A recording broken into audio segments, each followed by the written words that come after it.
Brenda, the question I want to ask you is that I know right now we have our juniors who are looking up to us, and we have done so many exams, and I've been with you, and I believe that exams where you scored highly, you've gotten an 80, you've gotten a distinction. So would you just share what is it that you did to move from the 50% that you got in your first part to right now as a finalist student and getting as high scores as 80%? Okay. I would say in first year we were more okay. I didn't know so many people, so I was more like a loner. So I did so much on my own. But when I compare it to right now, I have so many friends who I discuss with. When we are walking, we discuss. We solve questions together. We solve cases together. And so that really helps to boost your confidence, and you will find that you transfer that confidence to your word work, to your exams, and you find that you become better. So like in what I would say that med school is so much easier when you work with people. But when you work alone, you find that you're hanging there at 50. But when you work with people who help you, who build you, you find that you keep on rising, and your friends also keep on rising.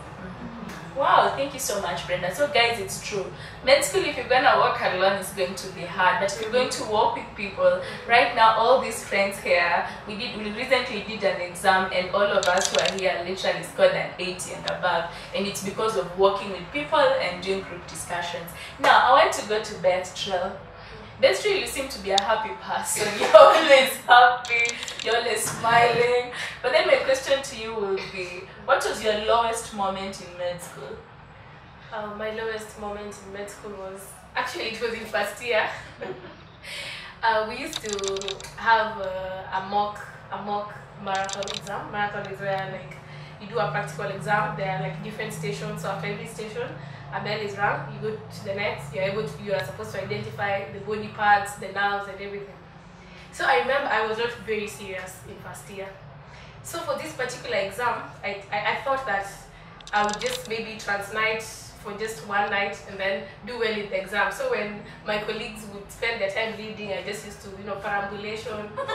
So on the eve of the exam, I said to myself, let me sleep from 6 to 8 p.m.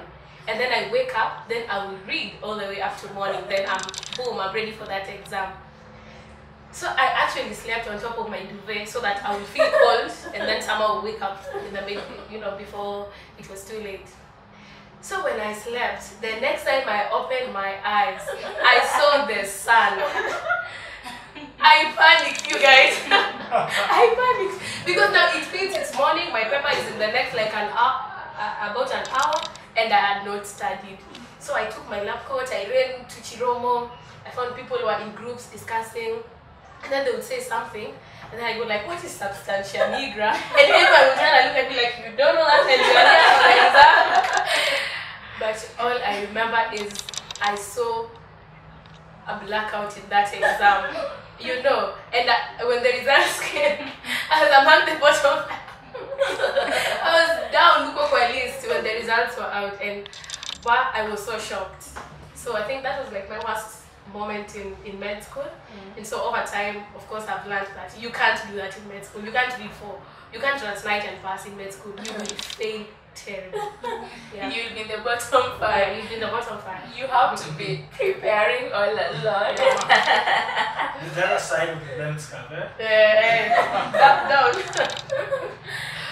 Okay, so we're going to move in. Guys, I hope you're learning and you're enjoying this.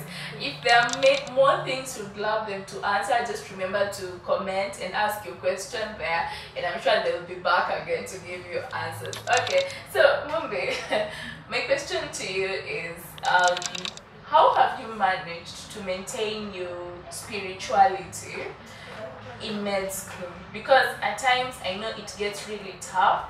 You have a lot of work to do, things are not making sense, you go to the wards, patients are dying, and you're like, God, this doesn't make sense. So how have you managed to make the spirituality sense in the midst of it all being a medical student? I think, as you had said earlier, the myth is that medical school is so hard, to pass in medical school, you have to be reading all the time. So even I myself, when I came to med school, I think in first year, I overread. I overread, but at the end of the day, I'd still be the average student, you know, getting the 50%, even after spending nights and translating. So after first year, I began to ask myself, how come I'm putting all this time in, you know, just my studies and neglecting other areas of my life, and nothing seems to show for that. So what I will say is, first realize that you need to grow in all aspects of your life, whether it's socially, you know, intellectually, spiritually, mentally. Take care of every facet of your life. And for me specifically, what has helped me in my spiritual journey is being around a group of people who are, you know, who you can walk with. People who can hold you accountable. Okay, here in school we have had, I've had the opportunity of being among the people in the Christian Union here in school. So I have had friends who are, you know, intentional about working with God there for me. So I can just say, have a community of people around you who are actually, you know, have that pursuit of their own. And also, don't really learn to depend on other people. Because, you know, at the end of the day, this is such a personal, you know, a personal walk. Your spirituality mostly is about how you relate with God. So have maybe your own time to, you know, read your Bible, to pray. Yeah, so yeah, I think a community of people who share your faith and also be intentional about growing in God. Wow, thank you so much, Mumbi. It's amazing, and we are doing now the last round of questions, and we are going to the gentleman. And Oliver, as you started, you told us that you really love writing, and I know there are times when we were back either in third year, between third year and fourth year, I would see you outside class under a shed reading a book. So just as we come to the end, I would love you to tell us which has been your best book so far, because I know you also love reading. Which has been your best book so far, and what are some of the quotes that you feel really touch you and will be important to share with us today? Okay, med school has been exciting. I've found solace in some works of art. I love plays. I usually go to Alliance Francais whenever they are airing a play, and then I catch up with that part of my life. So one of my favorite authors, I have authors both in the medical and non-medical field. So I wouldn't point at one of them, but at least I love something about each of the authors that I like. So one of them is Yusuf K. Dawood. Yusuf K. Dawood was a surgeon here in KNH, and then he trained, he's Indian, he's of Indian descent. He came here, he was a doctor, he has practiced for over 50 years before he went back to the UK to be with his family. And then, not a quote per se, but what he will say that when a man, when put acute appendicitis high on your list, when a man takes his flower, that is his girl or his wife, for a sumptuous meal. Okay, and in the meal he complements it with wine to soften her heart. Okay, and then just when he's about to, the lady is about to succumb to his advances, the guy gets a sudden bout of abdominal pain. Okay? And when you examine, his abdomen is rigid like a board. Yeah, the only other differential diagnosis is a perforated duodenal ulcer. Medical joke. Wow. Yeah, so that's a line that I like about him. And then there is this author that I also like. His name is Henry Marsh. Henry Marsh is a brain surgeon. He's a British brain surgeon. He has written books like Do No Harm, Stories of Life and Death. So he exposes his mistakes as a brain surgeon.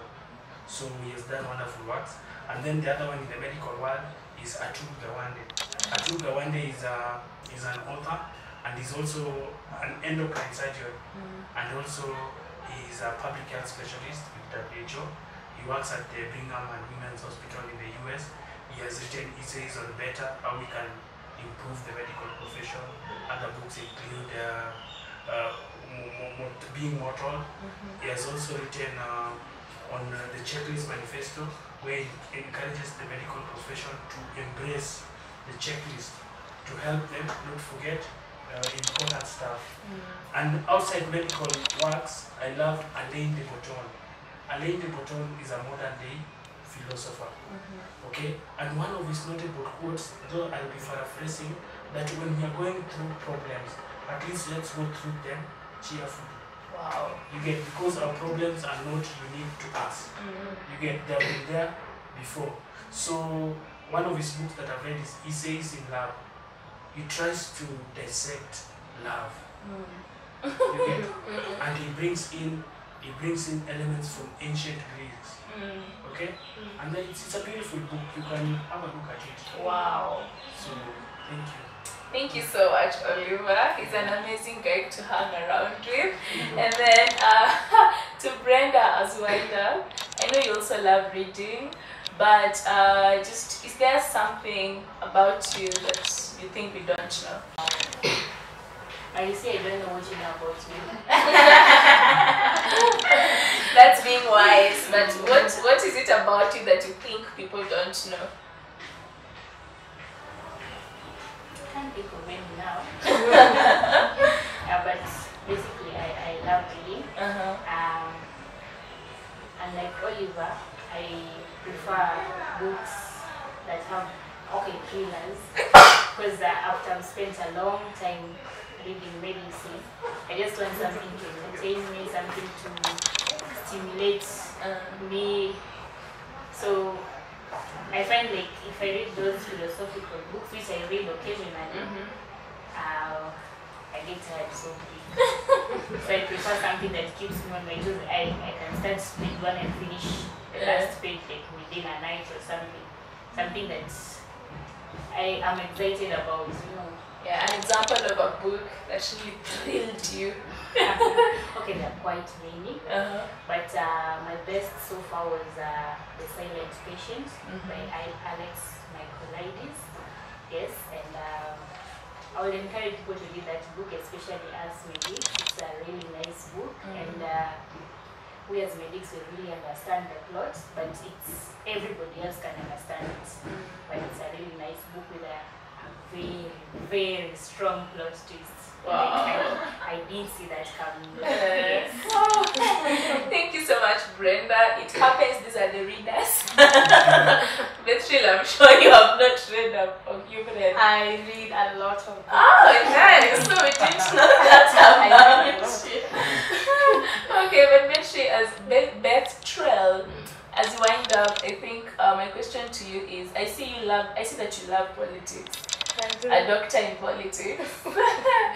And right now, in view of what's happening in the country, coronavirus and schools are on lockdown, do you think as medical students you have a role to play? And which role do you think we have to play? Because I know one day you want to fight to be a woman rep. Of course, we want to know that you can put things in place. Okay, well, yeah. we are medical students, finalists for that matter. Yes. Of course, definitely we have a role to play in the coronavirus issue. First of all, what I have realized about the coronavirus is that many people out there are ignorant. Like, they don't know much about the virus, they don't know how it spreads, they don't know what causes it, they don't know how they're supposed to, carry out themselves.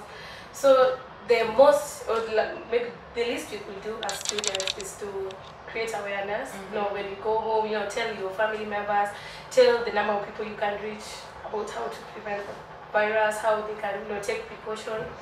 Yeah. And if called upon to help, would you? Of course I will. Like they say, medicine is a calling, and I believe I was called. That's why I'm here. So definitely I would go. Okay, Yeah. Thank you so much. And now to our last medic in the house, movie.